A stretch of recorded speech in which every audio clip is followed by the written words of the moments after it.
자기 개발이 사실은 자기 관리부터 시작이잖아요. 근데 자기 관리를 하려면 내가 지금 어떤 상태인지를 알아야 되는데 그거는 기록밖엔 답이 없어요, 사실. 그럼 나를 온전히 기록할 수 있는 게 바로 다이어리고 그 중에도 최적화된 도구가 바로 이 PDS 다이어리인 거죠.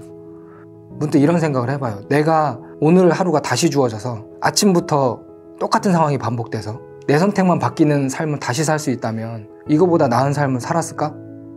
거의 대부분의 날이 아니에요. 다시 살아도 저는 이게 베스트일 것 같아요. 후회가 없는 거죠. 네. 다시 살아도 이게 최고일 것 같아요, 저는. 처음에 데일리 리포트를 쓰고 제가 하고 싶은 일, 해야 할 일을 뭐 열 몇 가지를 쭉 적어갖고 그거를 체크해 나가는 과정에서 안 하는 건 계속 안 하더라 이거죠. 하는 것도 계속 하고, 아, 이건 못할 것 같았는데 투두리스트 해내는 것도 있고, 이런 것들의 어떤 방향성이나 패턴이 기록을 통해서 이제 보였던 거죠. 물론 이제 그거 자연스럽게 기록을 쭉 이어가면서 드라마틱한 변화가 뭐 이렇게 멋지게 생겼으면 좋겠지만 중간에 또 멈추기도 하고 막 그랬어요. 사실 저도 사람인지라. 근데 그럼에도 불구하고 그러한 기록, 또 기록을 통한 개선, 이거를 통해서 삶의 변화가 일어난 거죠. 잠을 잘 자고 싶었어요. 처음에는 잠을 조금만 자도 효율적으로 자고 싶었어요. 솔직한 심정으로 4시간 수면법 막 이런 것도 읽어보고, 아, 뭐 2시간 뭐 반반 수면법 다 읽어봤어요. 그렇게 이런 거 저런 거 읽다가 2019년에 그 매슈 워커의 우리는 왜 잠을 자야 할까를 읽었어요. 책도 이만큼 두꺼워요. 근데 너무 재밌습니다. 그 책 한번 읽어보십시오. 너무 재밌는데 그 책의 결론은 딱 하나예요. 그 작가가 너무나 단호하게 잠은 무조건 자야 한다. 타협은 없다. 이렇게 나와요. 그 책 이만한 두꺼운 책인데 한 줄로 줄이면 그거예요. 잠은 절대 줄여서는 안 된다. 그거 보고 너무 충격적이었어요. 그리고 잠을 줄여도 된다는 나머지 책들이 아, 이게 너무 상술일 수도 있겠구나. 좀 안타깝기도 했어요. 그래서 그 책을 읽고 나서 잠을 줄이려는 시도는 사실은 잘 안 했고요. 7시간 전후로 해서 꼭 자려고 노력은 하고 있고, 그럼에도 잠이 부족할 수밖에 없는 날들이 있거든요. 그럼 그런 때는 그 그래도 내가 6시간, 7시간을 자야 되는데, 잘 수 있는데 그 시간에 효율을 좀 높이고 싶은 거죠. 기왕이면 푹 자고 싶고, 기왕이면 내가 머리에 불필요한 정보를 정리하거나 혹은 새로운 정보를 연결하는 시간으로 쓰고 싶었어요. 그래서 깊은 잠을 자기 위한 방법으로 그 책에서 얘기했던 것들을 몇 가지 쓰고 있었어요. 커피에 디카페인도 효과가 없고 아예 안 먹는 게 좋다. 2시간에서 4시간 정도는 효과가 지속되기 때문에 카페인을 잠자기 한 4시간 전에는 안 먹는 게 좋다. 아, 나 9시에 자고 싶으니까 5시 이전에는 이후에 먹으면 안 되겠구나. 하루에 4잔, 5잔 먹고 그랬어요. 잠을 잘 자야겠다. 혹은 특히 다음날 중요한 미팅이 있거나 이렇게 뭐 인터뷰가 있거나 하는 날에는 진짜 그날 전날이라도 안 먹었어요.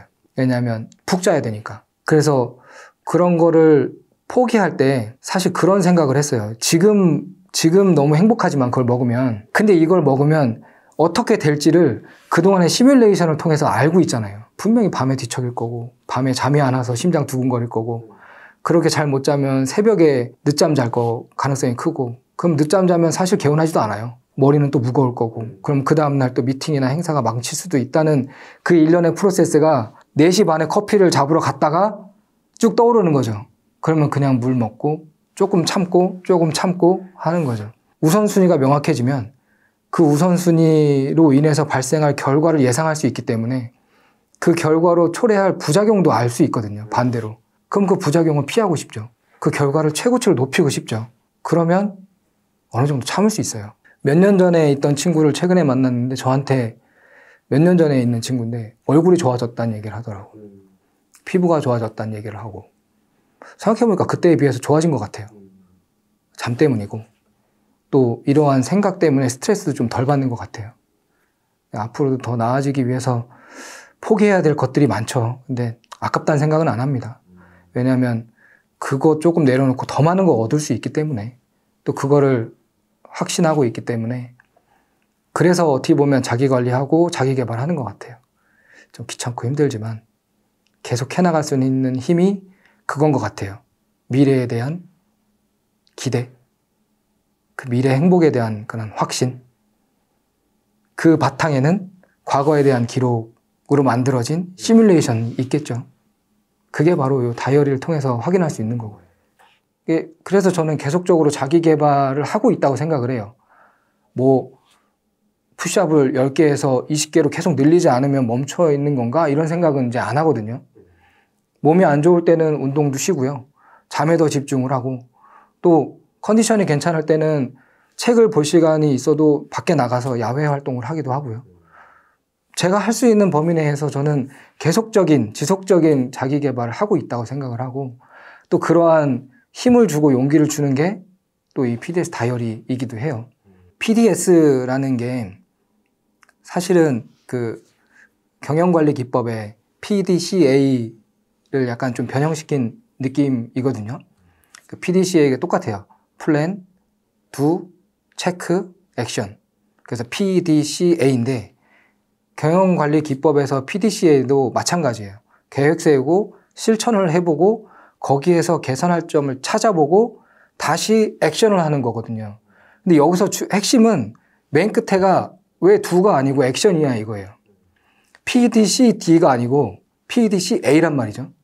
그럼 이 액션은 기존에 했던 두가 아니라 체크가 반영된 2+C의 액션인 거예요. 뭔가 개선된 액션. 그래서 이 사이클이 이렇게 돌아가긴 하지만 이 사이클이 이렇게 그냥 계속 반복되는 게 아니라 계속 조금씩 올라갈 수 있는 거죠. 우상향 될 수 있는 거예요. 이게 바로 그 경영 기법에서 점진적인 개선을 유도하는 방법 중에 하나거든요.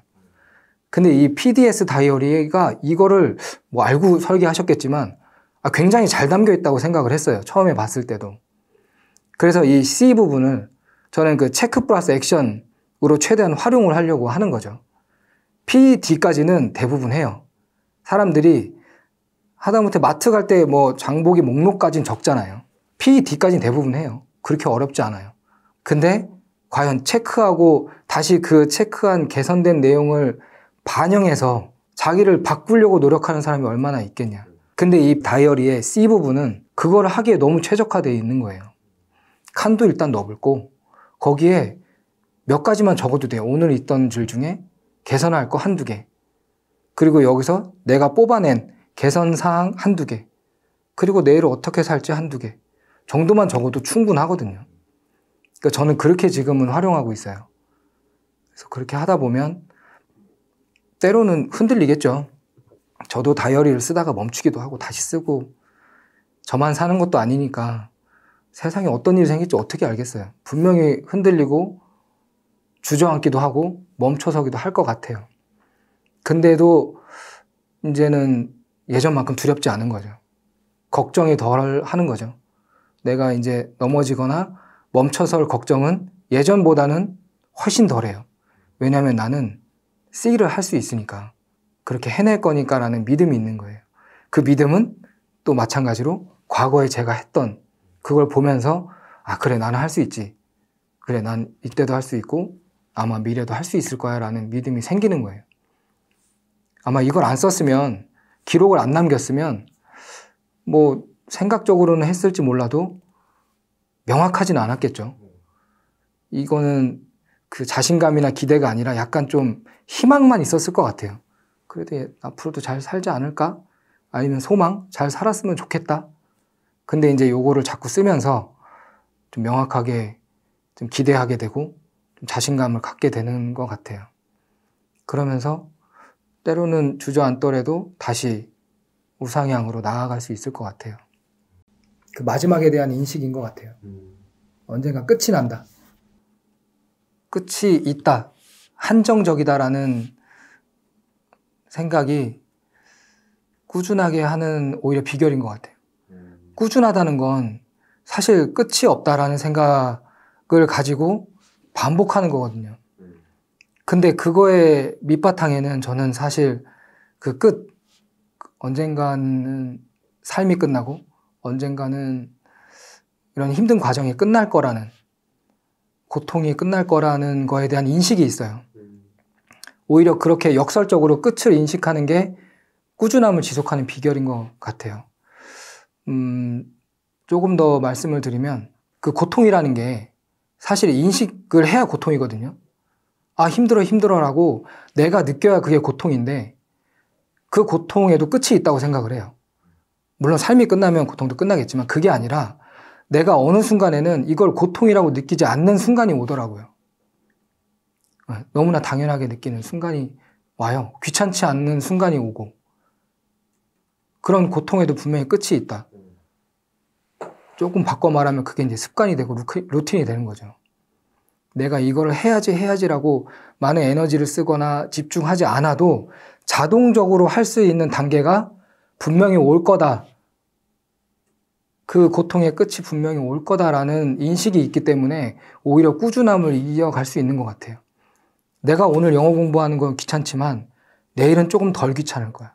그 다음 날은 덜 귀찮을 거고 그렇게 어느 날 하다 보면 아, 이게 하나도 귀찮지 않은 날이 분명히 올 거야 라는 믿음이 있는 거죠. 그런 인식이 있는 거고 다이어리를 쓸 때도 이거 쓰는 게 너무 귀찮은데 쓰다 보면은 하나도 귀찮지 않은 날이 올 거야. 이 고통이 끝나는 날이 올 거다. 안 쓰면 안 귀찮아요, 물론. 근데 안 쓰면 마음 어딘가 또 아프죠. 그러니까 쓰면서 만족하는데 그 쓰는 거에 대한 귀찮음이 오지 않는 날이 분명히 올 거다라는 믿음이 있는 것 같아요. 사실 뭐 좀 다른 얘기긴 한데 제가 그 안 쓰는 동안에 정말 열심히 살았거든요. 아프기도 했지만 치료도 열심히 받고 그 사이에 글도 되게 많이 썼어요. 그 흔히 말하는 공모전 뭐 이런 것들도 막 내느냐고 진짜 여기에 적을 시간이 없을 정도로 시간을 쪼개가면서 썼어요. 이걸 안 썼다고 제가 자기 개발을 안 했던 건 아니라는 거죠. 이걸 안 썼다고 제가 자기 관리를 안 했던 건 아니에요.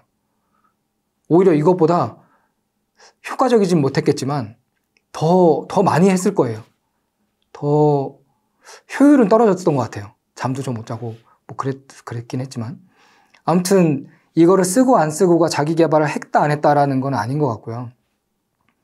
꾸준히 열심히 사는 방법이나 그런 삶은 지속했던 것 같아요. 네.